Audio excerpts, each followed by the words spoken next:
अध्याय 13। अध्याय 13। क्षेत्र क्षेत्रज्ञ विभाग योग।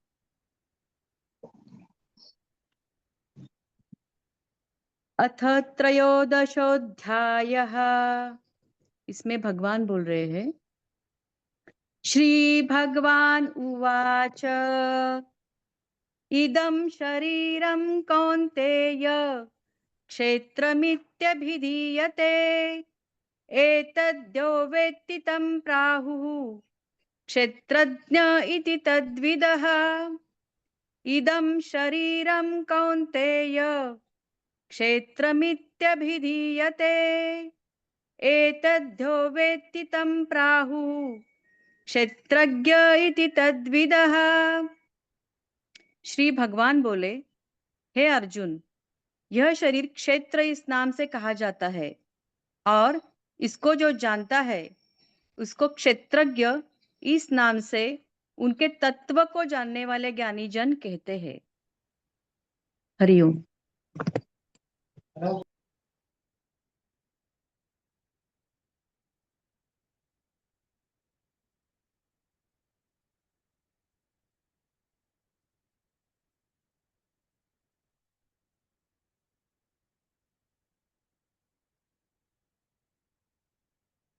जीवात्मा का कर्म भूमि, कर्म क्षेत्र ये शरीर होता है।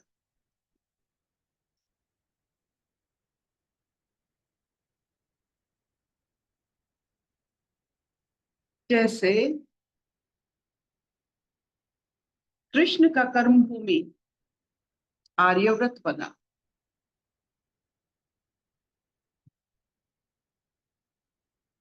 जैसे कृष्ण की जो बचपन की कर्म भूमि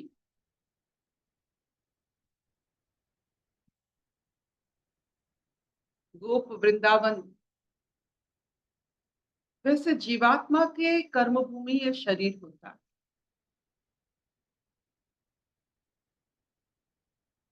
कर्म भूमि के बिना कोई भी अलौकिक घटना नहीं घटेगा।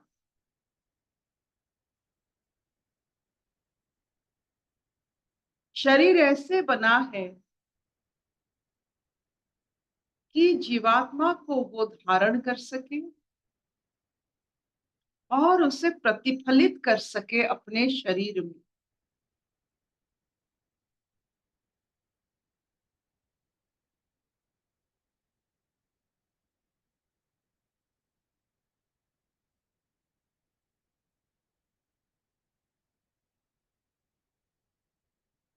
जब भी हम इस बारे में सोचेंगे तो कैसे सोचेंगे?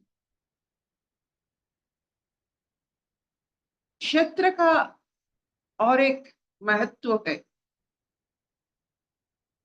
क्षेत्र का मतलब एक सीमा,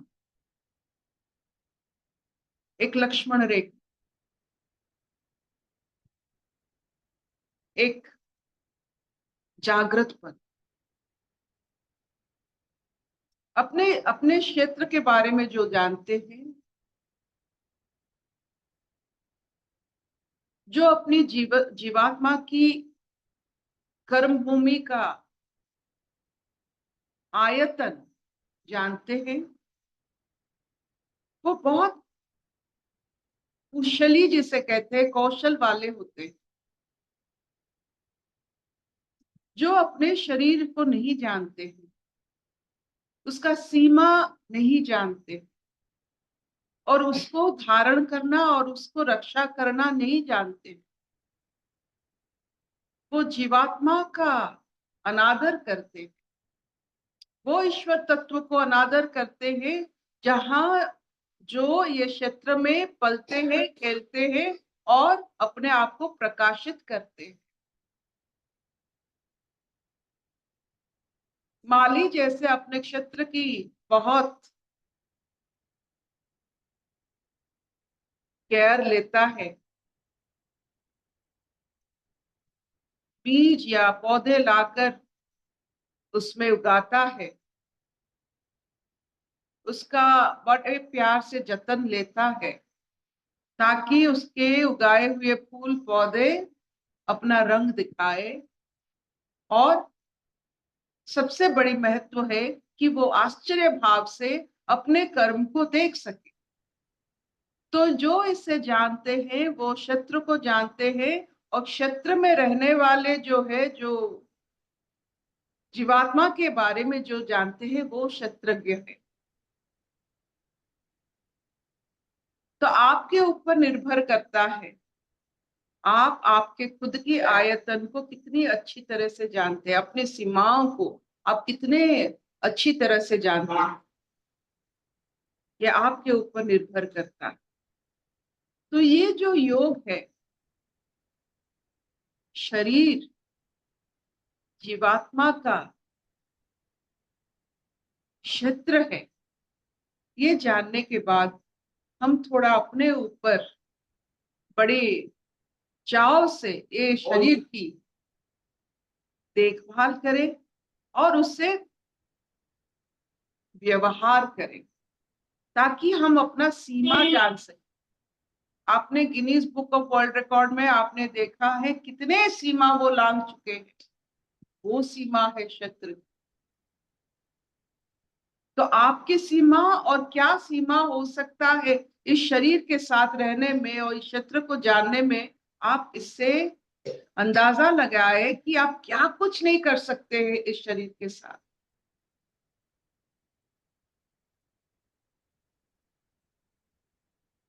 शरीर को एक मटका के समान हम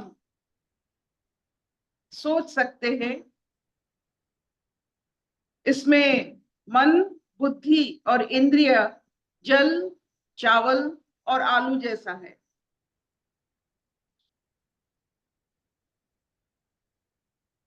जब वो अग्नि जलता है तो ये सब उबलते हैं। जब उबलते हैं तो उसको हमको हैंडल करना चाहिए।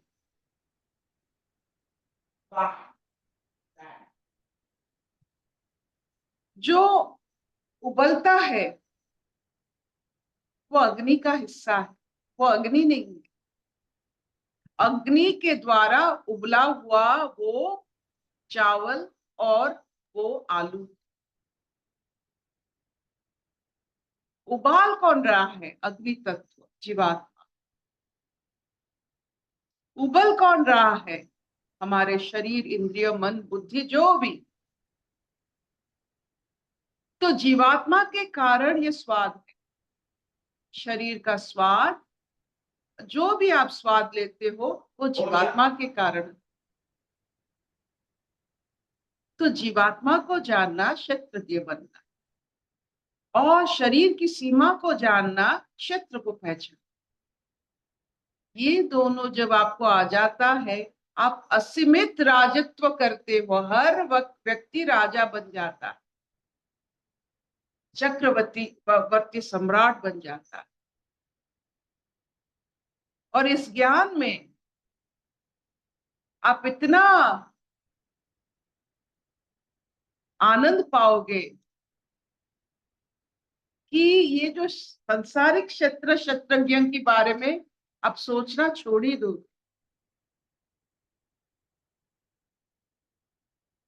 क्या इतना चलेगा? Will this do? हाँ पिता। हाँ मामा।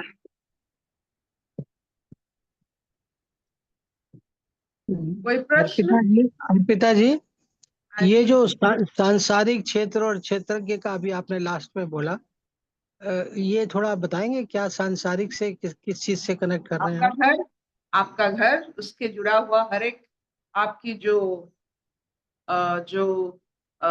तनाव, वो सही नहीं है। आप देखिए, आप आकाश देखते हो आपको कैसा लगता है, आपका घर देखते हो, छत देखते हो तो कैसा लगता है।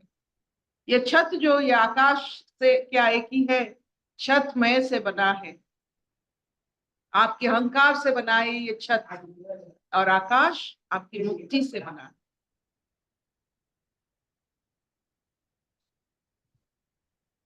जितना मुक्त उतना आकाश हमारी किससे बना? युक्ति। आप जितने मुक्त होंगे अहंकार अच्छा, से मुक्त उतना से। आकाश आपको अनुभव होगा। जितना आप अहंकार युक्त हो, सिर्फ अपने छत के अपना छत ही आपको माने अनुभव होगा। आप देखो, ऊपर अच्छा, देखोगे एक तो बात। छत दिखेगा या आकाश दिखेगा? कौन हम्म, आकाश के साथ जुड़ता है? जो मुक्त और जो अपने अहंकार के साथ युक्त है, वो अपने घर गाड़ी, वही आकाश गाड़ी का छत यही देखकर बहुत उल्लासित होता है।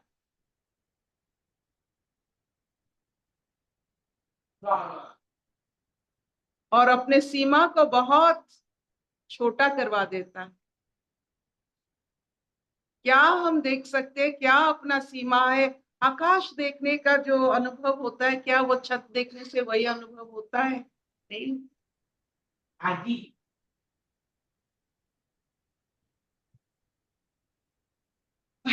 ठीक है। एक थोड़ा और आपसे पूछना था, अगर समय जब हो तो आप हमें बताएंगे कि ये मोक्ष की स्थिति क्या होती है? इसमें क्या इसी जगह पे रहना है जहाँ हम हैं, या शरीर में है? कैसे वो थोड़ा हमको वो क्लियर करना था कि मोक्ष की स्थिति क्या होती है, क्योंकि मोक्ष पाना और फिर मोक्ष में रहना क्या है, वो हमें मतलब हम अभी तक उसको अचीव नहीं किए, ना हमने किसी ने हमको अचीव करके बताया कि उन्होंने ऐसा फील किया। तो वो क्या नहीं, स्थिति होती है फिर? आप मोक्ष जानते हो, सब मोक्ष जानते हैं, लेकिन इतनी आसान मोक्ष आपने इतने बार प्राप्ति किए हैं, ये आपको कोई नहीं बताया। मोक्ष होता है ट्रांसफॉर्मेटिव पावर। जैसे ट्रांसफॉर्मर जल को इलेक्ट्रिसिटी में बदलता है, वैसे आप जीवन को अगर शक्तिशाली बनाते हो ताकि आप कोई भी सांसारिक भाव से अपने आप को उद्धार कर सकते हो। जितने बार अपने आप को उद्धार किया है, अपने शरीर और मन को उल्लसित किया है, जितने बार अपने आप को अपने खुद को पहचाना है, वो सब मोक्ष की घड़ी थी। इट इज ऑल मोक्ष। Many A times it has happened. सबको मोक्ष मोक्ष मिलता है। आपको मोक्ष मिला है, लेकिन आप उसे कह नहीं पाए कि ये मोक्ष ही था। आप बताओ, जब आप संघर्ष कर रहे हो, आपको दिशा मिल जाता है, तो वो मोक्ष की दिशा थी। जब भूख लगता है, खाना आ जाता है, वो मोक्ष की समय है। किसी को देखना चाहते हो, वो सामने बिल्कुल आपके सामने आ जाता है, मोक्ष की समय होता है। कोई आपको देखकर मुस्कुरा लेता है, कोई आपको देखकर, वो तो मोक्ष ही है। बार बार हम मोक्ष प्राप्ति करते हैं, लेकिन जानते नहीं। ठीक, थैंक यू, गुड।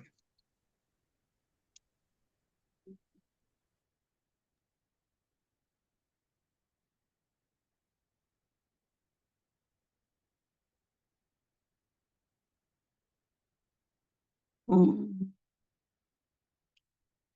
जैसे कहा अर्पिता ने ना, अर्पिता जी ने बोला जैसे आप